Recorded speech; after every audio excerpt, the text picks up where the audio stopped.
बिस्मिल्लाहिर्रहमानिर्रहीम। हज़रत मोहम्मद सल्लल्लाहु अलैहि वसल्लम की ज़िंदगी का एक बेहद प्यारा और प्रेरणादायक वाक़या। हज़रत मोहम्मद सल्लल्लाहु अलैहि वसल्लम की ज़िंदगी इंसानियत, रहमत और सब्र की मिसाल है। आपकी ज़िंदगी के तमाम वाक़यात में से ताइफ का वाक़या एक ऐसा है जो बताता है कि आप सिर्फ मुसलमानों के लिए ही नहीं, बल्कि पूरी इंसानियत के लिए रहमत बनकर आए। पृष्ठभूमि: जब मक्का वालों ने सताया। इस्लाम के शुरुआती दौर में जब हज़रत मोहम्मद सल्लल्लाहु अलैहि वसल्लम ने मक्का में तौहीद, एक अल्लाह की इबादत का पैगाम दिया, तो कुरैश के सरदारों ने इसका कड़ा विरोध किया। मुसलमानों को जुल्म और सख्तियों का सामना करना पड़ा।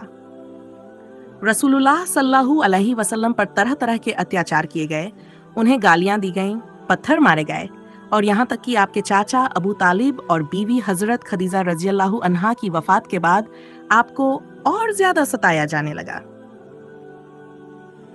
उम्मीद की तलाश में ताइफ की ओर। जब मक्का में इस्लाम की दावत बहुत ज़्यादा विरोध का सामना करने लगी, तो आप सल्लल्लाहु अलैहि वसल्लम ने सोचा कि ताइफ के लोग शायद इस्लाम की बात को समझें और उसे कबूल करें।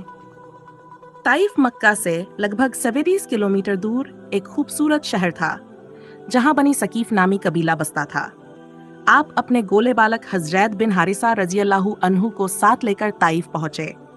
वहां के 3 बड़े सरदारों से मुलाकात की और उन्हें इस्लाम की दावत दी। लेकिन न सिर्फ उन्होंने इस्लाम को ठुकरा दिया, बल्कि मजाक उड़ाया और बेइज्जती की।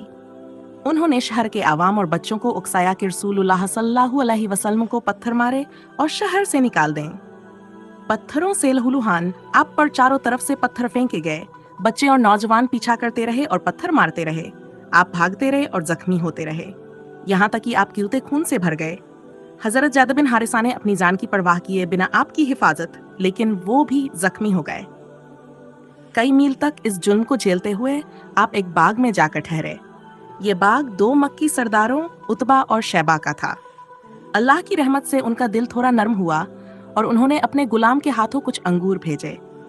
उस गुलाम का नाम अदास था और वो नसरीन इराक का रहने वाला था।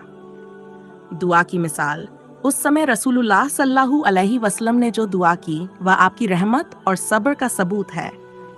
आपने अल्लाह से कहा, ऐ अल्लाह, मैं तुझसे अपनी कमजोरी, अपनी बेबसी और लोगों की नजरों में अपनी बेइज्जती की शिकायत करता हूँ। ऐ रहम करने वाले, तू सबसे रहम वाला है, तू कमजोरों का रब है और तू ही मेरा रब है। अगर तू मुझसे नाराज नहीं है तो मुझे किसी तकलीफ की कोई परवाह नहीं। क्या यह दुआ किसी ऐसे इंसान की हो सकती है जो सिर्फ अपने लिए सोचता हो? नहीं, ये दुआ उस इंसान की है जो पूरी इंसानियत के लिए रहमत बनकर आया। फरिश्तों की पेशकश: इसी दौरान जिब्रील अलैहिस्सलाम हाजिर हुए और बोले, या रसूलुल्लाह, अल्लाह ताला ने फरिश्ता भेजा है जो इन 2 पहाड़ों का मालिक है। अगर आप चाहें तो ये दोनों पहाड़ों को मिलाकर इस बस्ती को तबाह कर देगा।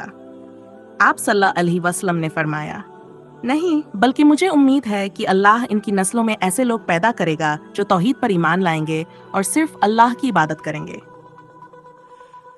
रहमदिली की बेमिसाल मिसाल: ये वह वक्त था जब आप लहूलुहान थे, तन्हा थे और आपकी बात को ठुकराया गया था। अगर आप चाहते तो बदला ले सकते थे, लेकिन आपने माफ कर दिया।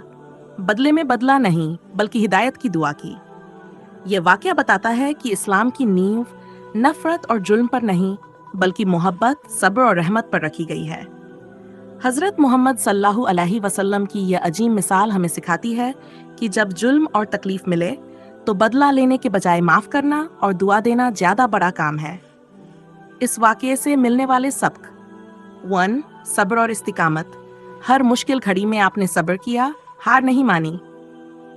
रहमत और माफ़ी: आपने अपने दुश्मनों को भी माफ़ किया, उन पर रहम किया। उम्मीद और दुआ: हर मायूसी के हालात में भी आप उम्मीद और दुआ से जुड़े रहे। दूसरों के लिए भलाई चाहना: आपने अपने लिए नहीं, बल्कि दूसरों के लिए हिदायत की दुआ की।